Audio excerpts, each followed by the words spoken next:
একটা মাস ধরে যে কি ধকল যাচ্ছে তোমাদেরকে আর কি বলবো। এই অনুষ্ঠান ওই অনুষ্ঠান করে করে ওই বাড়ির লোক এই বাড়িতে আসে, এই বাড়ির লোক ওই বাড়িতে যায়। তো এখানে দেখো আমি গেছিলাম একটুখানি বাজারে, তো এখানে দেখো র্যালি যাচ্ছিল। তোমাদেরকে তো আর নতুন করে কি বলবো কিসের জন্য র্যালি, তো তোমরা তো সবাই জানো।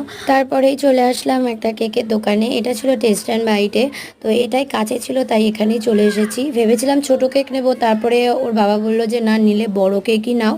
তো এখানে দেখো মামামের নামও লিখেছি, তোমরা তো বুঝতেই পেরে গেছো কার বার্থডে। আর এখন হয়ে গেছে রাত্রি 12টা, আর ওকে সবাই মিলে উইশ করলাম। আর তোমরা সবাই ওকে আশীর্বাদ করো, ও যেন মানুষের মতন মানুষ হতে পারে, আর সব বিপদ থেকে ওকে যেন আমি রক্ষা করতে পারি।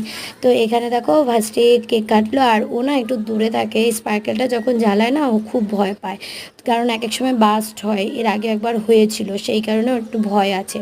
তো সবাইকে কেক খাওয়ালো, আজকের মতো এইটুকু।